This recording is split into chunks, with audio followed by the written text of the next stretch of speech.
Eu queria falar com vocês hoje sobre um tema que eu decidi.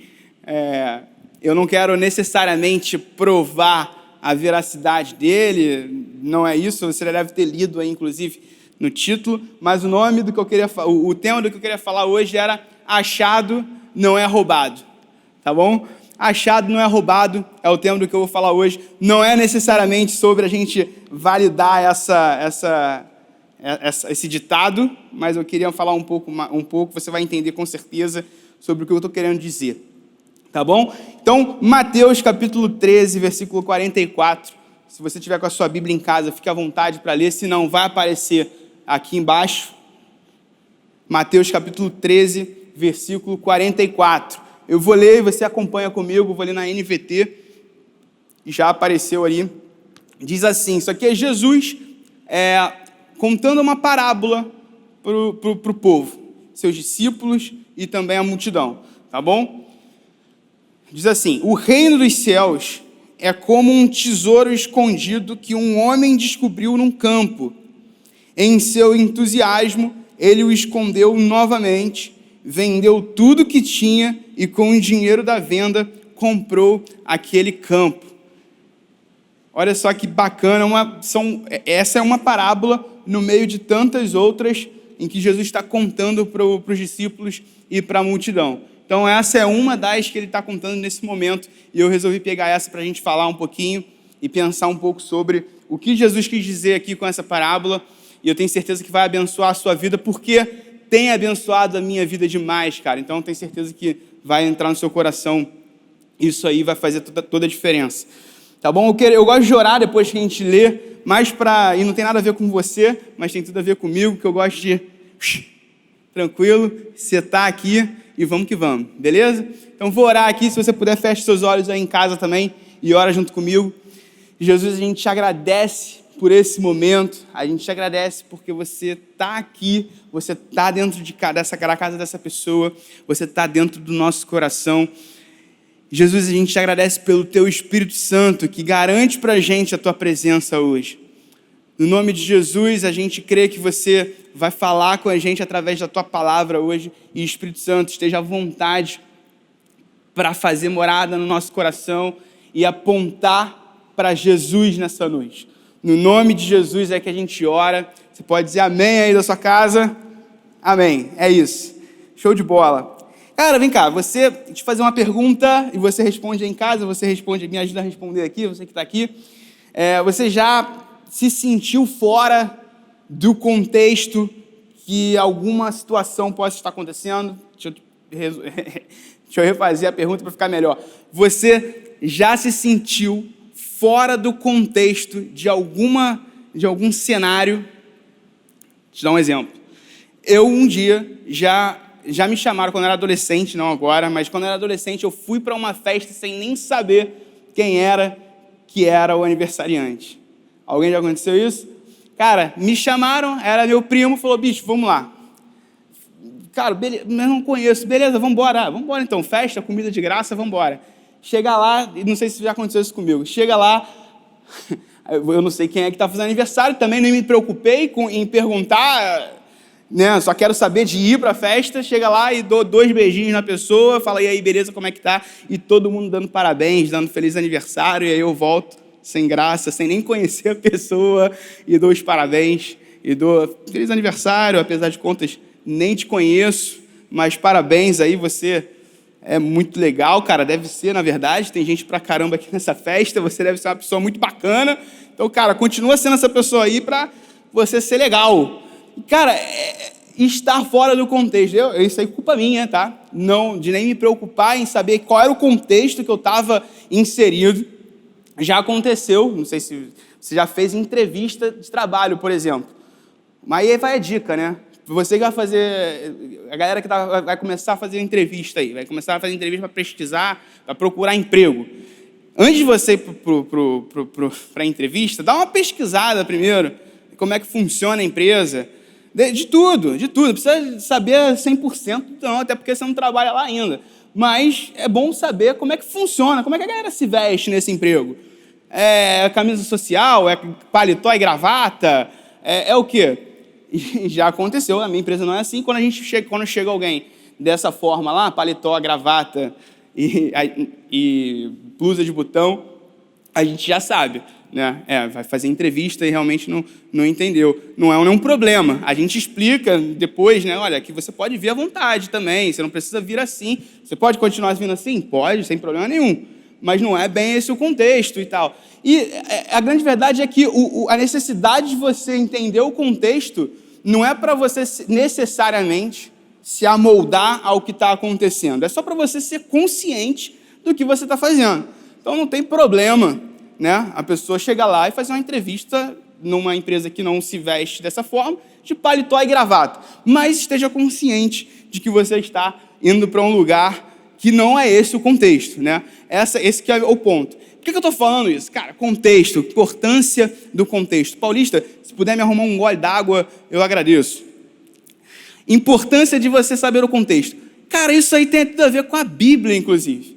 A importância de você saber em que contexto que as coisas estão acontecendo, tá? E eu só iniciei a mensagem dessa forma para eu tentar te fazer perguntar, fazer você querer perguntar e querer saber qual é o contexto que essa parábola ela tá. Qual é o contexto em que Jesus ele chega do nada e conta sobre uma parábola de uma pessoa que encontra um tesouro num campo. Ele encontra um tesouro nesse campo e ele fala, cara, esse tesouro é tudo que eu sempre quis, eu preciso desse tesouro. E aí por isso que eu falo, o tema é achado não é roubado, apesar dele encontrar aquilo ali. Ele vai e vende tudo que ele tem para comprar aquele campo ali e ter aquele tesouro para ele. Essa é a parábola que Jesus conta e, cara, qual é o cenário, qual é o contexto que isso está acontecendo? Por que Jesus conta essa parábola? O que aconteceu para Jesus contar essa e muitas outras parábolas? E aí eu vou te contar. O que está acontecendo é o seguinte, Jesus está no meio da multidão, capítulo 12 vai falar sobre isso, versículo 46 ao 48, que é onde ele começa. Muito obrigado. Que isso, Paulista? Mas aqui o negócio é bravo, hein, biscoito? Gostei.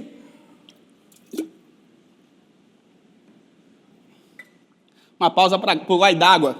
Valeu, Dani. A garrafa do pastor, mas tá esterilizada, né? Então, beleza. Então tá tranquilo. Não tem problema, não. E aí, capítulo 12, do 46 ao 50, conta pra gente como é que se inicia isso tudo. E aí é Jesus com a multidão, e os irmãos de Jesus, irmãos de sangue, e Maria, que é a mãe de Jesus, de sangue, chegam e querem falar com Jesus. E aí, na verdade, no fim das contas, eles, cara, eu quero falar com Jesus, e no fim das contas é eles querendo furar a multidão para falar com Jesus, porque eles acham que por eles serem família de Jesus, eles têm talvez essa ligação um pouco mais forte, e aí tem uma prioridade com Jesus. E aí Jesus tasca uma neles, e em todo mundo que está ao redor, que é o que faz ele iniciar essas parábolas. Ele fala, olha, quem são meus irmãos e quem é minha mãe?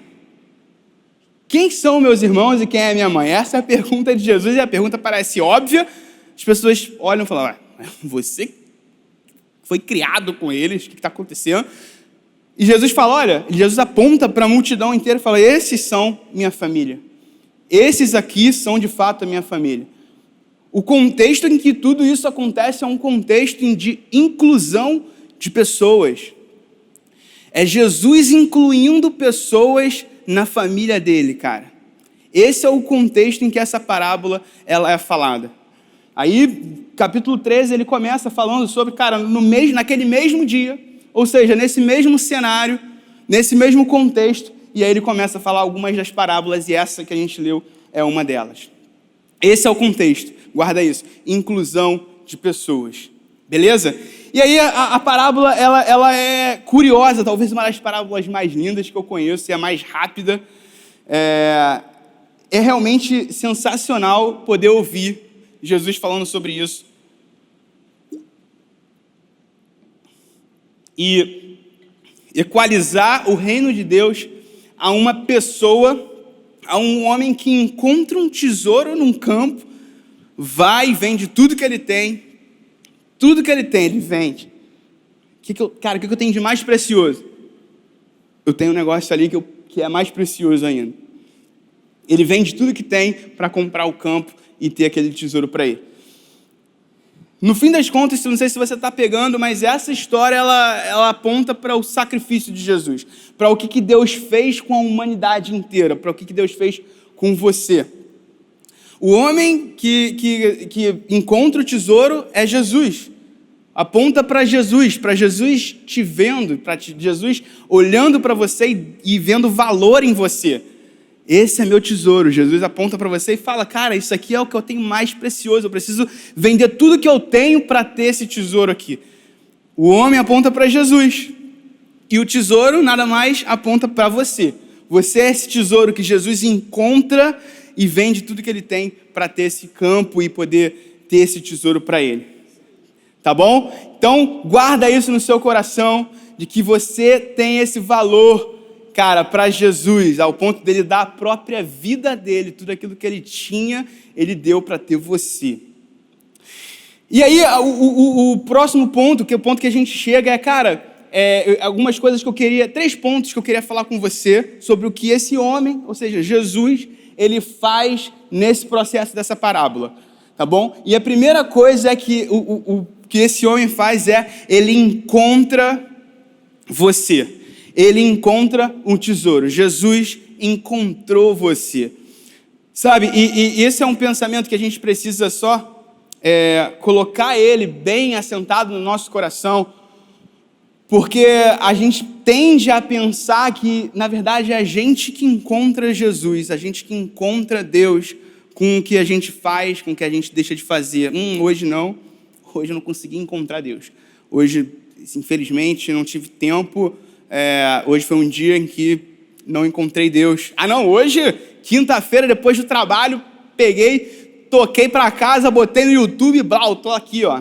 Hoje eu estou encontrando Jesus, hoje eu estou encontrando Deus. Cara, não. Isso não tem nada a ver com encontrar a Deus e não encontrar. Na verdade, a vida tem a ver com você ser encontrado por Deus. A vida tem a ver com você saber e ter a consciência de que, na verdade, Jesus, ele te encontrou. E é sobre isso, sobre isso que a parábola está falando. Sabe, não existia nada que esse tesouro, ou não existia nada que a gente poderia fazer para conseguir chegar um pouco mais próximo de Deus. Não existe passo algum que você dê em direção a Deus que te deixe mais perto de Deus, cara. Se tem uma verdade no Evangelho, que o Evangelho tenta gritar para a gente o tempo inteiro, é que, na verdade, Jesus alcançou você. Você foi alcançado por Jesus, seja lá onde você está, tá bom? Seja lá onde você está, seja lá os dias que você estiver vivendo, cara, Jesus, ele alcançou você, cara. Essa é uma verdade que não muda, cara. Ele te pegou, ele te agarrou, ele está com você, ele te encontrou, cara. Ele te comprou, sabe? Ele deu tudo que ele tinha para ter você por perto. E não existe nada que você possa fazer que te deixe mais distante de Deus agora. Porque, na verdade, ele que te encontrou. A pergunta hoje que a gente faz é, cara, onde que eu estou quando Jesus me encontra? Em que lugar eu estou quando Jesus ele vem me encontrar? Sabe, esse encontro, ele não ao contrário do que às vezes a gente pensa também, ele não é um encontro único. Sabe? Esse encontro ele acontece diariamente. Todos os dias Jesus te encontra.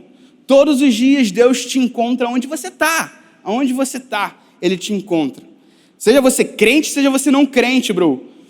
Ele te encontra onde você está, Ele vai até onde você está. E aí essa história, cara, esse ponto a gente vê em vários momentos na Bíblia, né? Por exemplo, quando Davi, ele tá lá no Salmo 139, falando, olha, para onde que eu vou me ausentar do teu espírito? Que lugar eu poderia ir, cara, para eu poder fugir do seu espírito? Em outras palavras, Davi está falando, cara, eu quero fugir de você, eu quero fugir de onde você está. Mas se eu subo aos céus, você está lá. Se eu desço aos céus, você também está lá. Cara, para onde que eu vou? Não existe lugar em que eu possa ir e que você não possa me encontrar.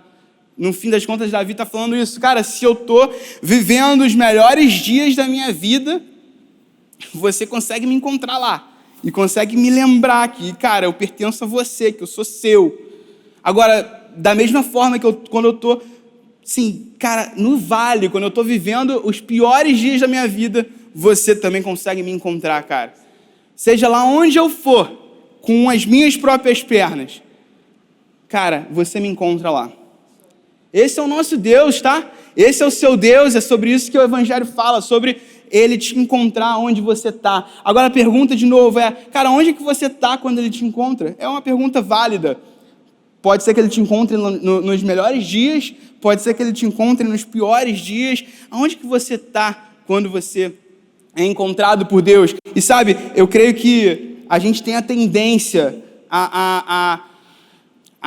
quando a rotina ela entra no meio, né? Quando a rotina ela ganha força na gente, a gente tem a tendência a pensar e a se achar, cara, num lugar onde a gente depende de nós mesmos. A gente tem a tendência a se colocar como responsáveis por tudo que está acontecendo ao redor, como responsáveis de toda a condenação que pode estar acontecendo com a gente, responsáveis por toda a ansiedade que pode estar pegando a gente. E esse é um lugar em que a gente acaba vivendo em cima, baseado na gente mesmo. Mas a grande verdade é que Jesus, o Evangelho fala sobre a gente viver em um lugar onde a gente depende absolutamente de Cristo, onde a gente depende só de Jesus, daquilo que Ele fez por a gente. É sobre isso que o Evangelho fala, sobre nós estarmos vivendo em Cristo. Sabe, isso é tão forte no Evangelho que em vários momentos no Evangelho a gente encontra essa expressão, de estarmos vivendo em Cristo. Colossenses 1, Colossenses capítulo 3, versículo 1. Na verdade, acho que vai aparecer ali Efésios capítulo 2, versículo 1. É ou não é? Ah, moleque!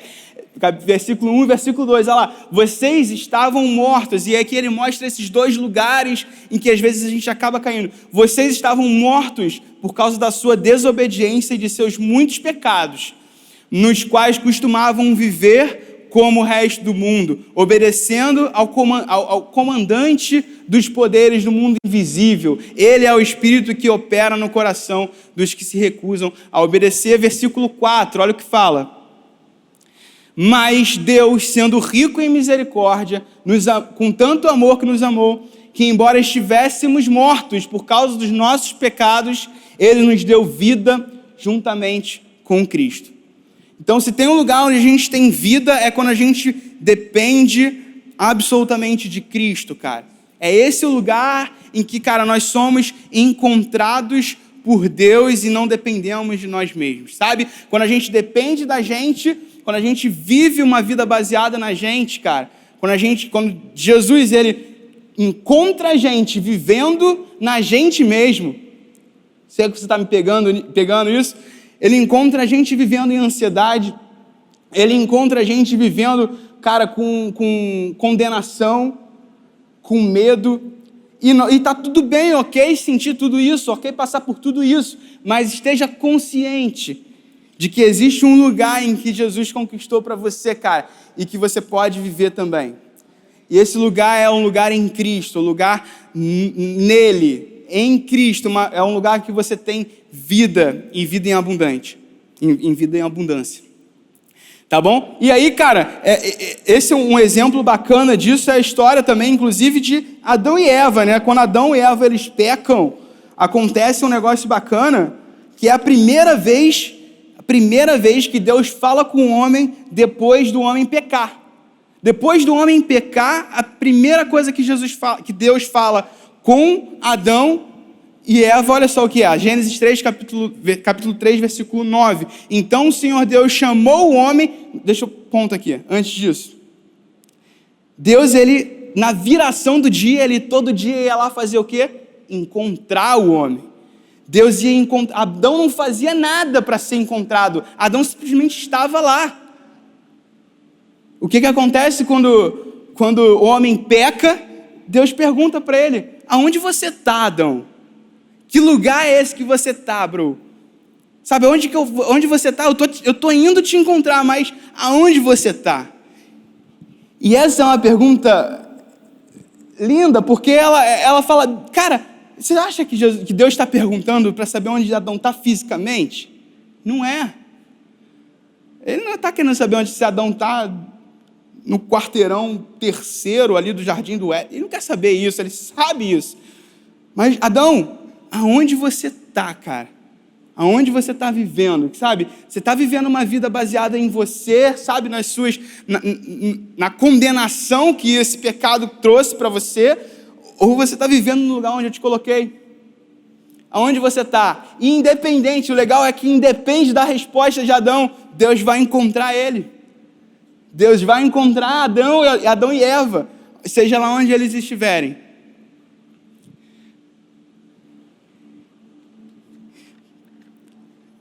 Lá em Filipenses, quando Paulo ele fala sobre ele viver uma vida baseada nele mesmo, uma vida inteira. Paulo viveu uma vida inteira baseado nele mesmo. E aí ele chega a um ponto da vida dele, que é nessa carta de Filipenses, que ele fala, olha, eu escolho tudo que eu vivi para trás, eu escolho descartar. E aí você vai ler isso comigo. Filipenses capítulo 3, versículo 7. Pensava que essas coisas eram valiosas. Pensava que tudo isso que eu vivia baseado em mim mesmo era valioso, mas agora as considero insignificantes por causa de Cristo. Sim, todas as outras coisas são insignificantes comparadas ao ganho inestimável de conhecer a Cristo Jesus, meu Senhor. Por causa dele, deixei de lado todas as coisas e as considero menos que lixo, a fim de poder ganhar a Cristo e ser encontrado nele. E nele ser encontrado. Cara, eu prefiro abrir mão de tudo isso que eu vivi, de toda a dependência própria, para quando Jesus ele me encontrar nele. Ele não vai me encontrar vivendo uma vida baseada em mim, nas minhas ações para conseguir chegar nele, mas ele vai me ver encontrando, vai me encontrar vivendo numa vida baseada no que ele fez para me encontrar. Olha que coisa linda. Isso é o que Jesus fez, cara, por a gente. Esse é o que Jesus fez. Se a banda quiser subir, eu já vou para o segundo ponto e agora, a partir de agora é coisa rápida. Segundo ponto que eu queria falar com você é que esse homem, ou seja, Jesus, ele vendeu tudo o que ele tinha.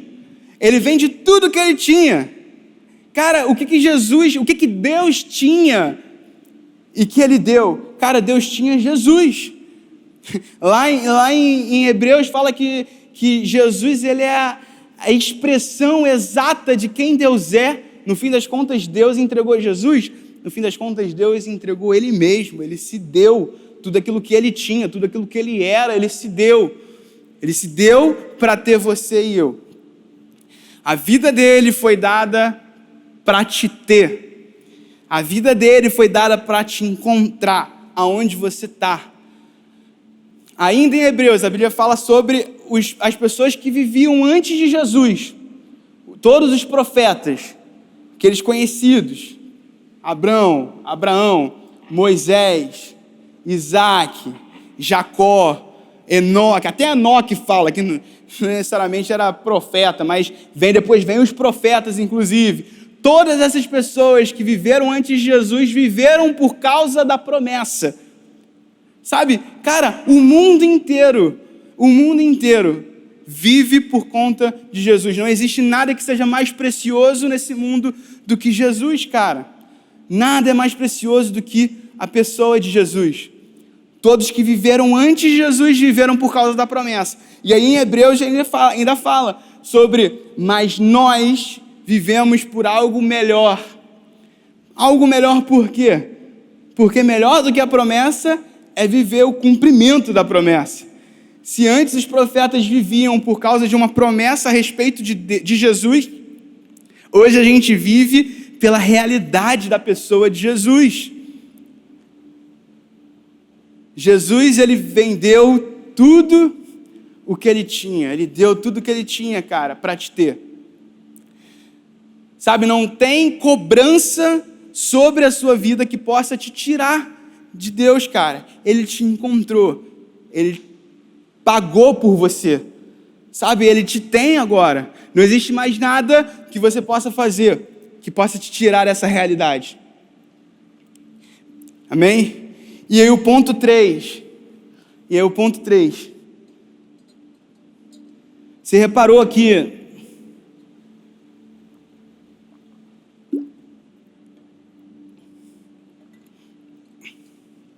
Aquilo que Jesus ele compra, ou melhor, aquilo que o homem da parábola que Jesus está contando compra, não é o tesouro. O preço que o cara pagou para comprar um campo inteiro. O preço que foi pago por esse homem foi suficiente para comprar o campo inteiro em que esse tesouro estava. Esse homem sabia onde é que estava esse tesouro, mas mais interessado em comprar o tesouro, ele queria comprar o campo inteiro. Sabe o que isso quer dizer para mim e para você? Que o poder de Jesus, a obra de Jesus, ela é suficiente para todo mundo. Sabe, cara, o mundo inteiro está dentro dessa obra de Jesus. Todo mundo vai ser salvo? Todo mundo vai para o céu? Cara, gostaria muito. Mas o ponto aqui é que o sangue de Jesus, ele tem poder. Ele comprou o mundo inteiro para a vida eterna.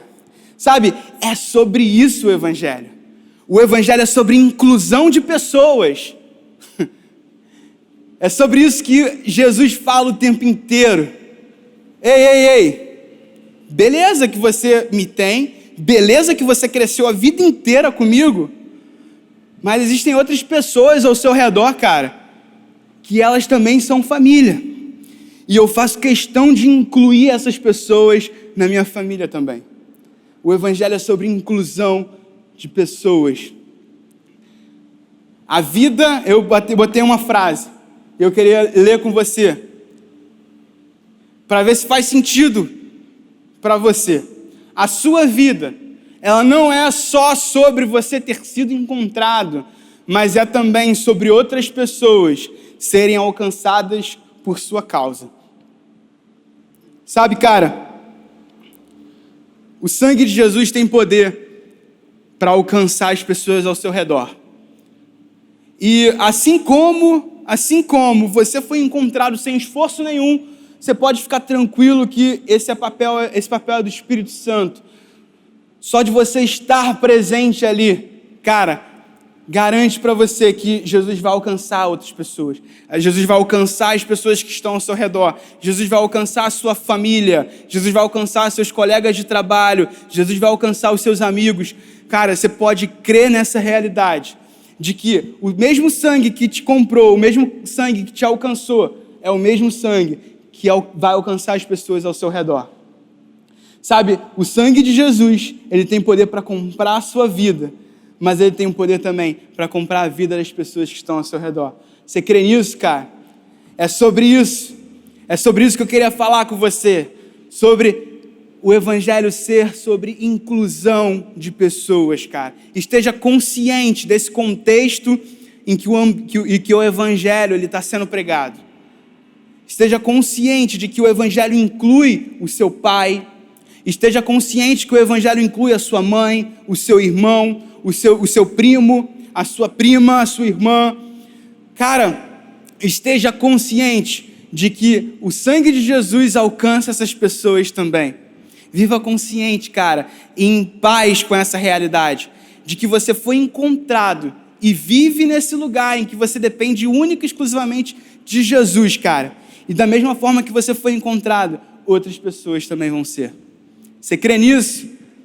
Amém, cara.